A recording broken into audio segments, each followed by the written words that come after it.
Alors dans cette vidéo, on va parler des autres ciblages. Donc on a les ciblages socio-démographiques. Donc en fait, vous pouvez cibler ou non en fonction de critères socio-démographiques tels que l'âge, le sexe, le niveau de revenu.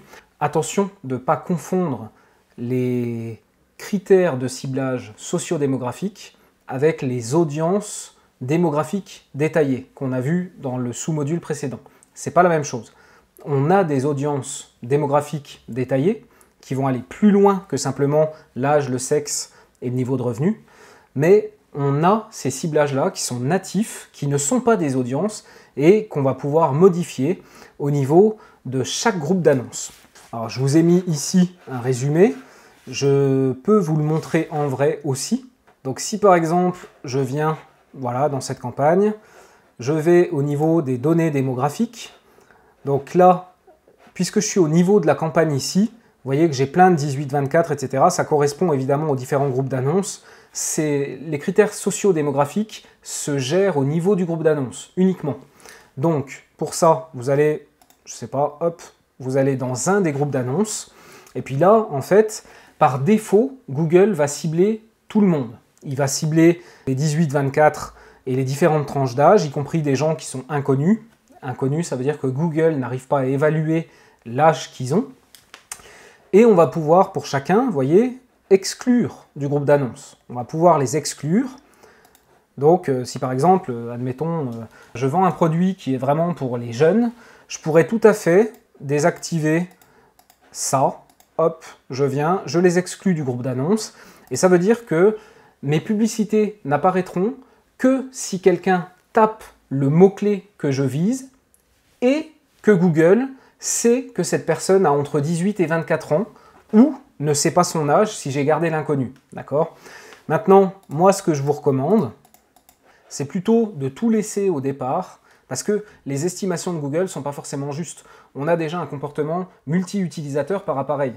Généralement, c'est pas rare que dans une famille, on ait un ordinateur et que parfois le matin, c'est les gamins qui s'en servent, à midi, c'est la maman, le soir, c'est le papa. Vous voyez, finalement, ils ont tous des âges différents, des centres d'intérêt différents, donc le système Google n'est pas parfait. C'est mieux que rien, attention, il ne faut pas critiquer, mais c'est pas parfait. Donc moi, ce que j'ai tendance à faire, c'est laisser tout, et ensuite, plus tard, quand j'ai des données, je reviens dans ces endroits-là et je vois s'il y a des trucs qui performent nettement mieux que d'autres. Et à ce moment-là, je vais faire des ajustements d'enchères. Vous avez la possibilité ici, vous voyez, comme tout à l'heure, on pouvait le faire pour les audiences. On va pouvoir dire, bah voilà, je veux miser 50% de plus quand quelqu'un est entre 18 et 24 ans, parce que je me rends compte que ça performe mieux. Donc on peut soit les exclure et on ne diffusera pas dessus, soit faire des ajustements d'enchères. Donc ça, c'est pour tout ce qui est âge. Ensuite, on va avoir le sexe. Donc le sexe, c'est la même chose. On peut ici exclure complètement ou faire des ajustements d'enchères. Là aussi, si vous avez un produit 100% pour les femmes, peut-être que d'instinct, vous vous direz je vais exclure les hommes directement. Oui, mais c'est sans compter qu'il y a pas mal d'hommes qui font des achats cadeaux pour leurs femmes et que ça se trouve, vous aurez un taux de conversion qui est meilleur sur les hommes que sur les femmes. Vous ne pouvez pas savoir d'avance. C'est bien de savoir que ça existe et de pouvoir, après coup, venir faire des ajustements, que ce soit des ajustements d'enchères ou des exclusions. Mais par contre, si vous présumez dès le départ que vous savez et que vous utilisez les trucs Google pour faire des exclusions dès le départ, à mon avis, ce n'est pas la meilleure méthode. Mais là encore, tout dépend du contexte, du budget que le client vous propose, de sa frilosité, etc. Là encore, je reviens un petit peu à la formation de tremplin, où on vous donne plein d'exemples, plein de cas concrets, des cas d'études de différents clients, pour lesquels on a pu choisir dès le départ d'aller exclure ça. Parfois même, on fait des campagnes sur des tranches démographiques, qu'il s'agit de femmes ou d'âge ou d'un mix des deux, vous voyez. Donc tout ça, c'est des cas concrets qu'on a dans la formation tremplin et qu'on ne peut pas se permettre de voir ici. Mais en tout cas, ça vous donne malgré tout des pistes de réflexion. Après, on va avoir les revenus du foyer. Alors les revenus du foyer, comme vous le voyez ici, finalement la plupart sont inconnus. Après, les revenus du foyer, c'est pas un truc qui est utilisable dans tous les pays. Si vous ciblez les États-Unis, vous aurez un vrai dispatch ici des niveaux de revenus. Parce qu'aux États-Unis, Google a ces informations-là. Par contre, en France ou en Suisse, à vérifier les pays, je ne veux pas vous dire de conneries, mais par exemple, voilà, c'est des critères sur lesquels vous aurez toujours tout 100% qui sera en inconnu, et donc vous ne pouvez rien en faire. Donc si vous ciblez des pays où cette option, elle est valable, c'est top, parce que du coup, vous avez un critère de plus que vous pouvez de nouveau exclure ou mettre des ajustements d'enchères. Si vous êtes sur des pays qui ne sont pas éligibles, tels que la France, puisque visiblement j'ai rien un peu partout, et bien à ce moment-là, ça, vous ne pourrez pas vous en servir. Mais c'est bien de savoir que ça existe. Donc voilà pour les critères et les ciblages démographiques. Ensuite, il y a des ciblages par type d'appareil. Donc les ciblages par type d'appareil, c'est un peu le même principe, sauf que cette fois, vous voyez, ordinateur, mobile, tablette. Alors je vous le montre en vrai, quitte à faire. Donc on vient ici dans les appareils. Alors il faut savoir que les appareils, sauf erreur, c'est quelque chose qu'on peut gérer au niveau du groupe d'annonces, mais aussi au niveau de la campagne. On va faire le test pour vérifier. Au niveau du groupe d'annonces, pas de souci, je vais pouvoir faire des ajustements d'enchères. Alors, il y a une petite subtilité par rapport à ce qu'on a vu préalablement, c'est que ici, en fait, on ne va pas pouvoir exclure, on n'a pas ce système de bouton vert ou bouton rouge, mais par contre, si on fait un ajustement d'enchères et qu'on diminue de 100%, eh bien, ça veut dire qu'on exclut, d'accord? Donc, ça revient à la même chose, c'est juste que la manière de le faire, elle est un peu différente. Donc là, j'ai mis un ajustement d'enchères, j'ai carrément arrêté les ordinateurs. Évidemment, c'est pas ce que je veux. Hop, donc je viens ici, je supprime l'ajustement et de nouveau, c'est réactivé. Donc ça, on peut le faire au niveau du groupe d'annonces, mais on peut aussi le faire, voilà, au niveau de la campagne. Donc quand je suis sur un groupe d'annonces et que je vais faire des ajustements d'enchères ou des exclusions de certains appareils, ça s'applique au niveau du groupe d'annonces uniquement. Si je me mets ici au niveau de ma campagne, alors ça s'applique au niveau de la campagne en entier. Hein, c'est une subtilité, mais c'est important de le comprendre.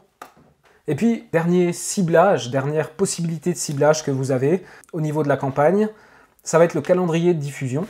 Donc là, c'est pareil, je vous montre ce que ça donne. Donc le calendrier de diffusion, il est ici. D'ailleurs, si vous allez au niveau d'un groupe d'annonces, vous voyez que le calendrier de diffusion n'est pas disponible. Le calendrier de diffusion, c'est au niveau de la campagne uniquement. Donc je me remets au niveau de la campagne, je vais sur le calendrier de diffusion. Donc par défaut, je n'ai pas créé de calendrier de diffusion pour cette campagne. Par défaut, j'ai dit je veux diffuser tout le temps. Et en même temps, on est sur Blaise et Bruno, c'est notre marque, donc évidemment, peu importe l'heure où quelqu'un tape ça, on a envie d'apparaître. Maintenant, on pourrait tout à fait mettre en place un calendrier de diffusion. Donc on vient ici. Donc quand on n'a pas mis en place de calendrier de diffusion, ça veut dire que par principe, il diffuse tout le temps. Donc il diffuse tous les jours de minuit à minuit. Mais on va pouvoir modifier.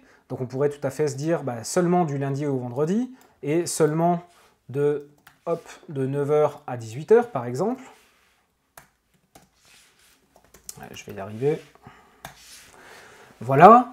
On pourrait se dire que le samedi, ça nous intéresse aussi, mais que le matin. Alors du coup, on va venir sur le samedi, et puis on va lui dire qu'il peut diffuser de 9h à midi.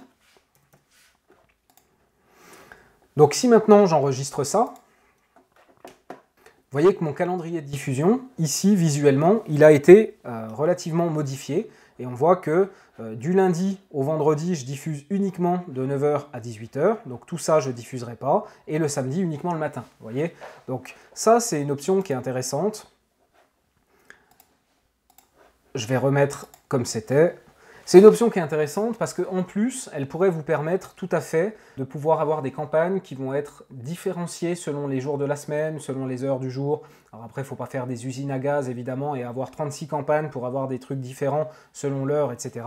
Mais voilà, sachez que c'est une possibilité et que parfois, ça peut vraiment être intéressant d'utiliser ça et notamment d'aller regarder un petit peu les heures et les jours où ça fonctionne le mieux et de pouvoir miser davantage, faire des ajustements d'enchères. Ça, c'est intéressant, c'est quelque chose que je ne vous ai pas montré. En fait, à partir du moment... Je recommence. Donc, 9h, 18h, le lundi. Allez, je vais m'embêter, puis je vais dire... Je vais faire pareil pour les autres jours. Vous allez comprendre pourquoi je m'embête à faire jour par jour. Donc ici, 9h.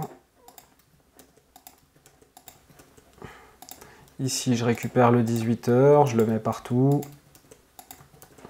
Voilà, j'enregistre. Donc maintenant, je me retrouve ici avec les différents éléments qui correspondent au calendrier de diffusion que j'ai créé. J'ai pris la peine, je me suis embêté à faire une ligne égale un jour. Et du coup, je me retrouve ici avec une ligne égale un jour. Ce qui va me permettre de pouvoir mettre des ajustements d'enchères sur les différentes lignes. Donc vous voyez, si vous avez envie d'être extrêmement granulaire, vous pourriez faire par exemple le lundi de 9 h à midi, et puis le lundi de midi à 18 h, voire même de midi à 14 h, et le lundi, une troisième, de 14 h à 20 h par exemple. Donc là, vous vous retrouvez pour le lundi avec 3 lignes. Et grâce à cette granularité, vous allez pouvoir mettre des ajustements d'enchères qui vont être différents selon les moments d'une même journée. Vous voyez jusqu'où on peut aller. Ça me paraissait intéressant de vous le montrer aussi. Et je pense qu'on a terminé pour tout ce qui est autre ciblage.